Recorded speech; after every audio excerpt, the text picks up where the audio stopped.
Hello, my friend. There is something I want to share with you today. A really personal story, a really personal struggle. And the reason I want to share it with you is because I know that I'm not alone. And likely you're not struggling or not struggled with the same thing. Maybe you are. But I'm pretty sure that you have something parallel in your life that you might have struggled with or might still struggle with. I was a stutterer. When I grew up in the second grade of school, so I was around 8 years old, I developed this stuttering. And my mother and grandmother and my parents and teachers did not understand why it's happening, and they started to panic, of course, something that I did not realize at the time. But of course they started to ask around what could they do. And I remember my grandmother always tried to correct me. Viktor, just slow down, try it slow. And I remember how angry I was because the words just couldn't come out of my mouth, and they tried to force me to slow down. So it boiled this anger in me, like why? And I didn't understand. No one understood why this is happening. I was speaking absolutely fine prior that.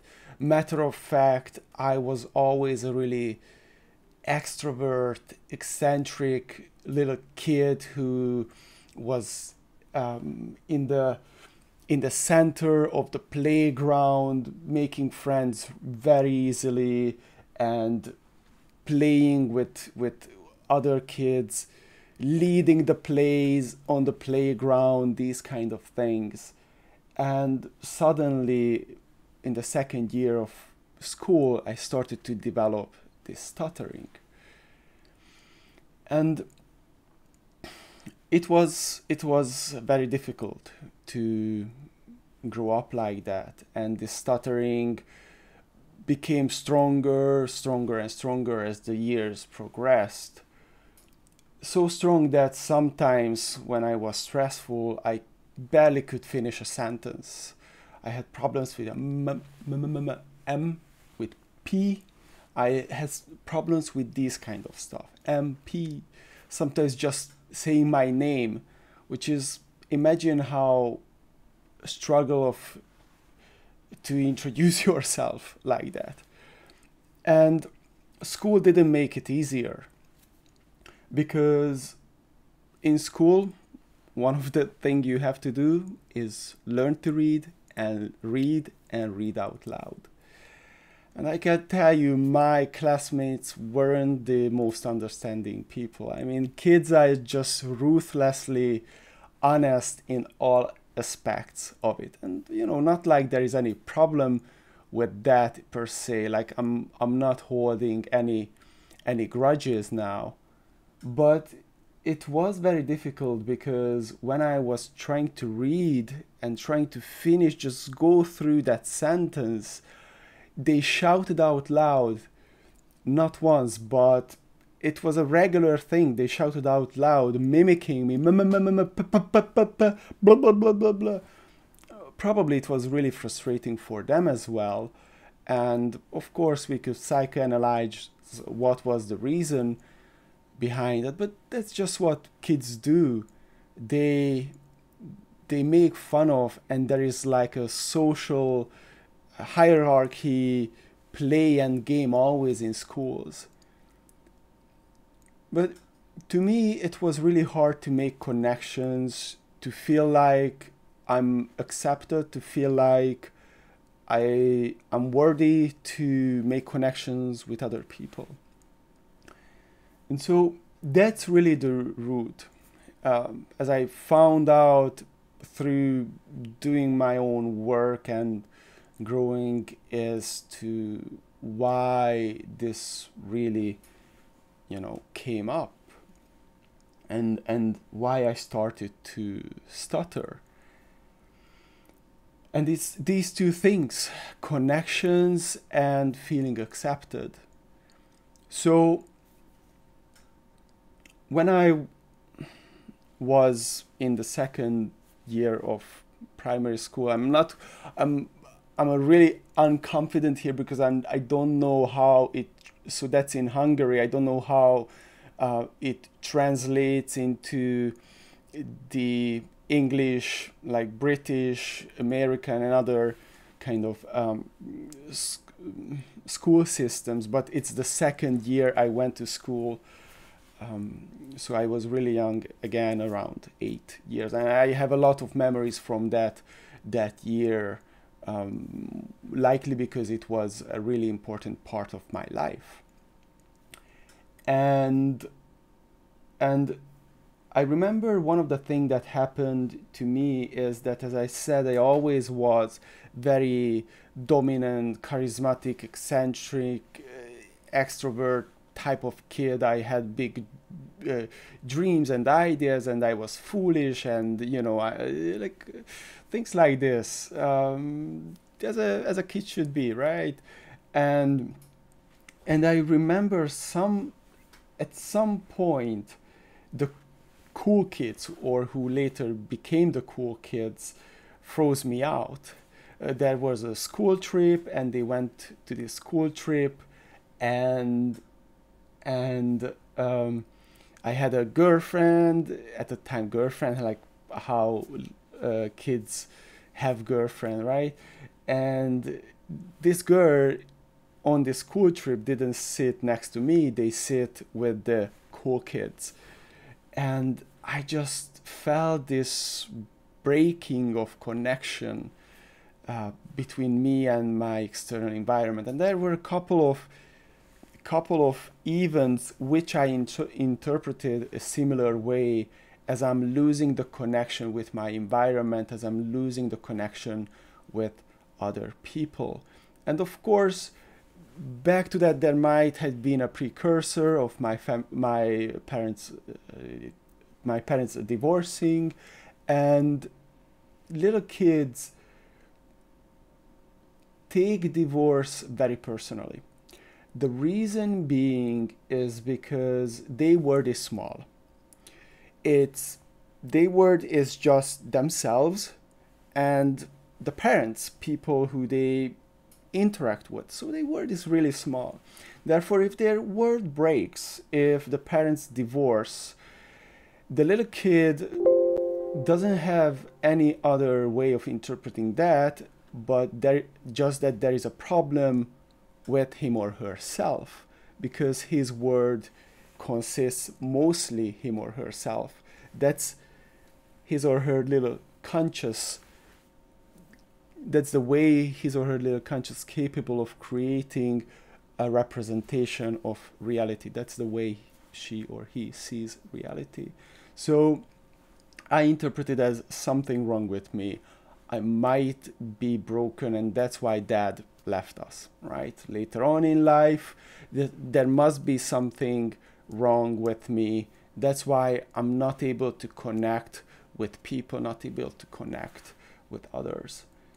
And that's really important to understand, and really there are a lot of lessons here I want you to understand. One is how trauma often comes about. The second, how you see I'm speaking now. You see that my route in life revolved pretty much around self-expression.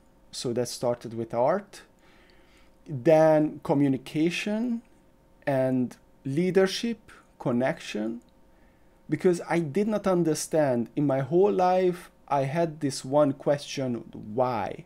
I did not understand, and I had this question, why? So that led me on a journey of asking questions about the world, and trying to discover how we human beings work, and how this human experience works, and how this whole world works, and how others work. So I always started to ask the question, why?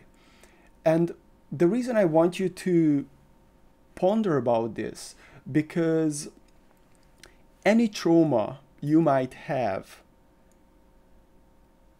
ask yourself, is it the motivation behind your biggest gift?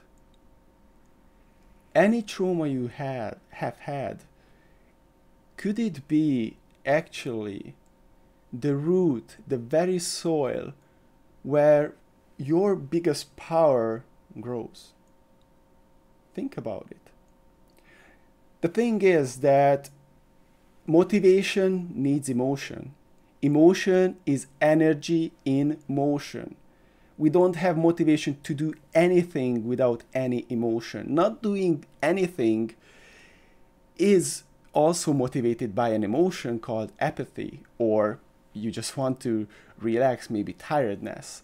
But any other action is motivated by other emotions: excitement, love, fear, hurt. You have to have emotion in order to have motivation.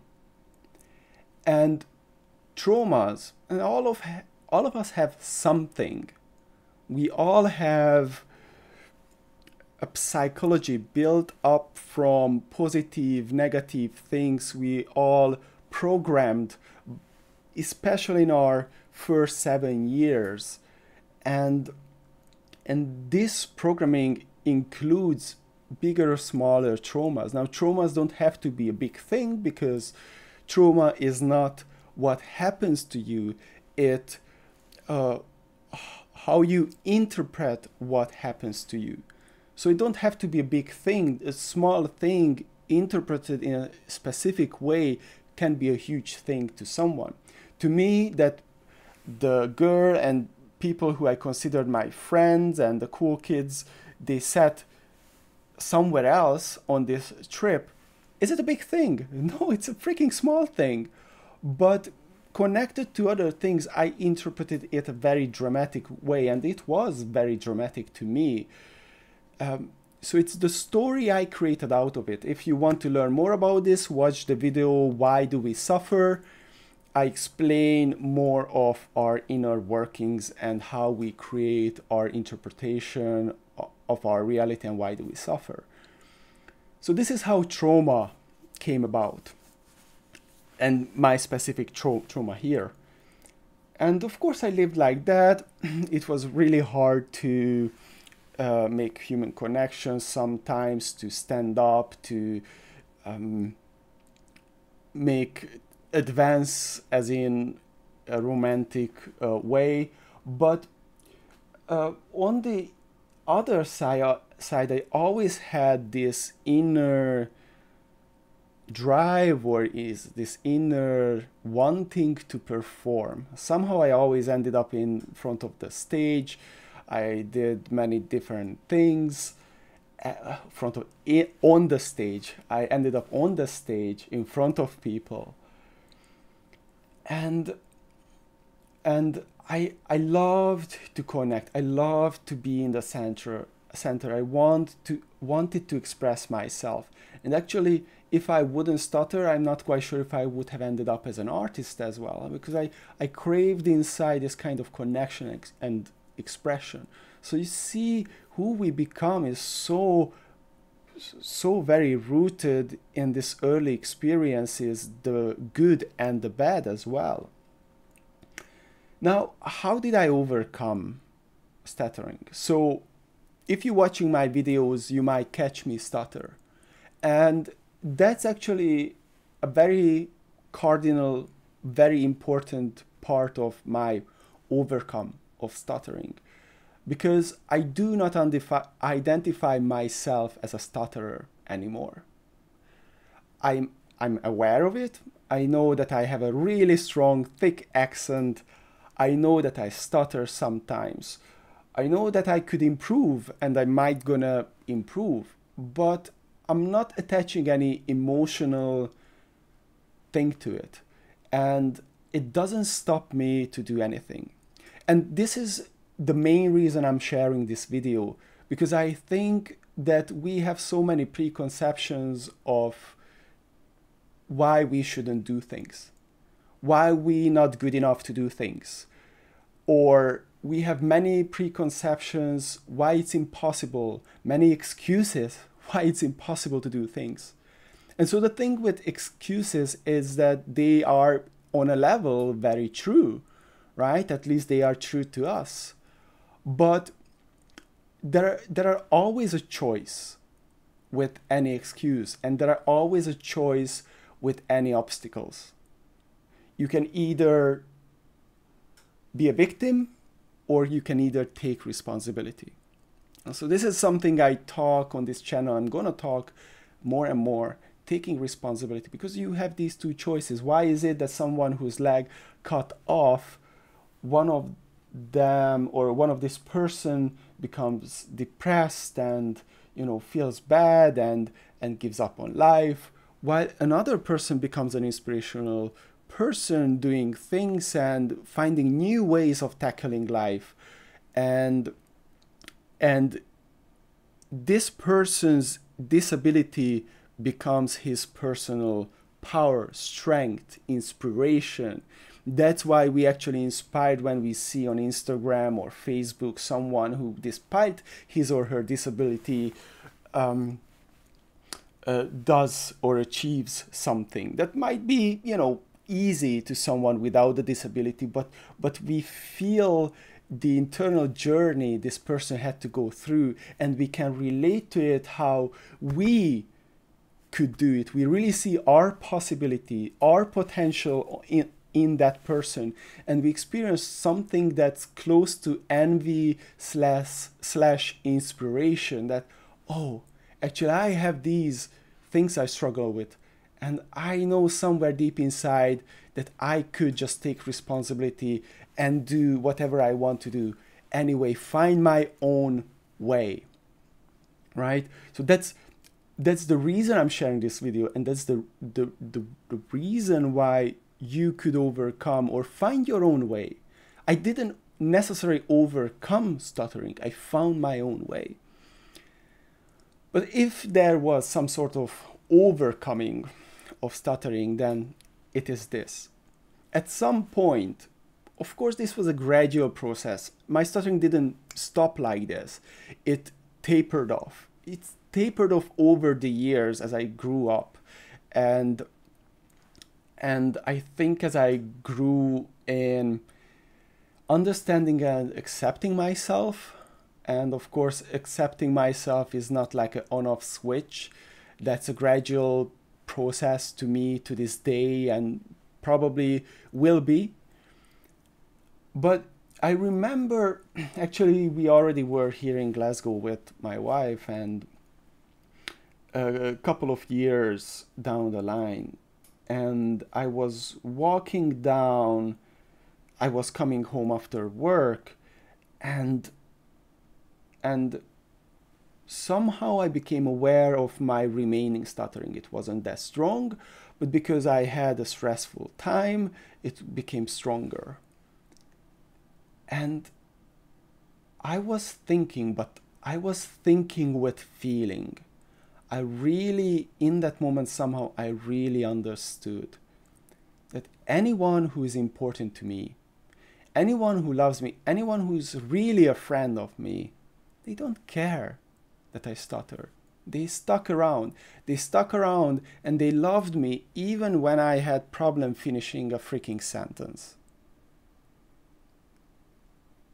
And the truth of that just fall on me like a cleansing rain in that moment. And I understood that there is nothing wrong with me. If I stutter, and this is the main thing, if I stutter for the rest of my life, it will be okay. If I stutter for the rest of my life, it will be okay. People will love me. People will accept me. There will be people who are important to me will love me the way I am. And that realization kind of gave me, or I gave myself, the approval to accept myself as a stutterer.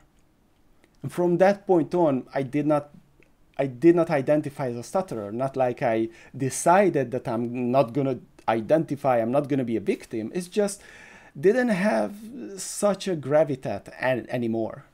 And you know what? Sometimes I still stutter when I'm tired, when I go through a stressful period, when I don't know what to say, I still stutter. And some people stutter who don't have any speech impediment.